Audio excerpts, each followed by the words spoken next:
ሰላም። ብዙውን ጊዜ ብዙ ኢትዮጵያኖች እንደሚያስቡት ድመቶች አይጥን ብቻ ለመጠበቅ ከዛም ደግሞ ያለፈ ተግባር እንደሌላቸው ያስባሉ። ሳይንቲስቶች ግን እንዳረጋገጡት ድመቶች ከዛ የበለጠ ብዙ ጥቅም እንዳላቸው ያሳየናል። ዛሬ 5ቱን እናያቸዋለን። አንደኛ፣ ድመቶች ስሜትዎትን ይገነዘባሉ። ሲያዝኑ፣ ሲጨነቁ ወይም ብቸኛ ሲሆኑ ያስተውላሉ እና ብዙውን ጊዜ እርሶን ለማረጋጋት በአቅራቢያ ባይን ግንኙነት ወይም በመተሻሸት ምላሽ ይሰጣሉ። ሁለተኛ፣ ስሜታዊ ትስስርን ይፈጥራሉ።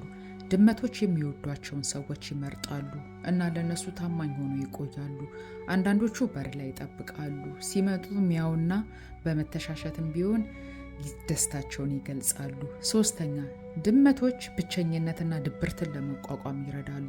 ጥናቶች እንደሚያሳዩት ድመት ያላቸው ሰዎች ብዙውን ጊዜ ብቸኝነት አይሰማቸውም። የእነሱ የተረጋጋ የልብ ምትና መንጻት በአእምሮ ላይ የሚያረጋጋ ተጽዕኖ አለው። አራተኛ፣ ድመቶች ከፍተኛ የማሰብ ችሎታ አላቸው። የዕለት ተዕለት ተግባርን ለይተው ማወቅ፣ በሮችን መክፈት፣ ብልሃቶችን መማር፣ ቦታዎችን፣ ጊዜዎችን እና እንዲሁም የተወሰኑ ቃላትን ወይም ድምጻትን ማስተዋል ይችላሉ። አምስተኛ፣ ድመቶች ሀሳባቸውን ይገልጻሉ ያለምንም ቃላት። በአካል ቋንቋ፣ በጅራት፣ በጆሮአቸውና በአይናቸው ያናግረዋል። በቅርበት ከተመለከትካቸው እርስዎ ይገባውታል።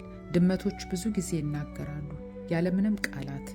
ይህንና የመሳሰለ ነገር ማወቅ ስለ ድመት የምትፈልጉ ከሆነ ተከተሉኝ። አመሰግናለሁ።